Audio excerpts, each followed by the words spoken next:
വടക്കേച്ചിറ എന്നറിയപ്പെട്ടിരുന്ന ഈ കൊട്ടാരം 1970 മുതൽ 1805 വരെ രാമവർമ്മ ശക്തൻ തമ്പുരാന്റെ അധികാര സ്ഥാനമായിരുന്നു.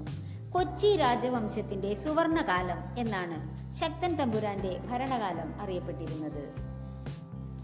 കൊട്ടാരത്തിന്റെ അറിയപ്പെടുന്ന ചരിത്രം ആരംഭിക്കുന്നത് 1700കളിൽ മൈസൂർ രാജാക്കന്മാർ ഈ പ്രദേശം പതിവായി സന്ദർശിക്കുകയും ശക്തൻ തമ്പുരാൻ ഈ കൊട്ടാരം പുനർനിർമ്മിക്കുകയും ചെയ്തതോടെയാണ്.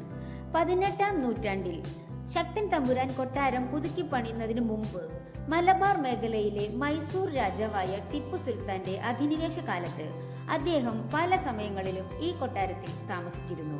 സുൽത്താൻ തന്റെ സൈന്യത്തോടൊപ്പം കൊട്ടാരത്തിൽ പ്രവേശിച്ചതായി വിശ്വസിക്കപ്പെടുന്നു.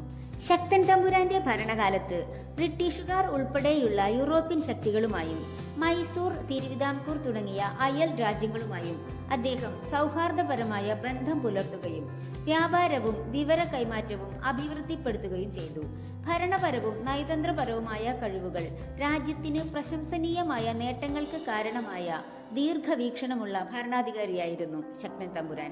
ഇന്നത്തെ തൃശൂർ നഗരത്തിന്റെ സ്ഥാപകനായി കണക്കാക്കപ്പെടുന്ന ഇദ്ദേഹമാണ് പ്രസിദ്ധമായ തൃശൂർ പൂരത്തിന് തുടക്കം കുറിച്ചത്. വടക്കേച്ചിറ കോവിലകം എന്നറിയപ്പെട്ടിരുന്ന ഈ കൊട്ടാരം 1795 ശക്തൻ തമ്പുരാൻ നവീകരിക്കുകയും അവിടെ താമസിക്കുകയും രാജ്യത്തിന്റെ അധികാര കേന്ദ്രമാക്കി മാറ്റുകയും ചെയ്തു.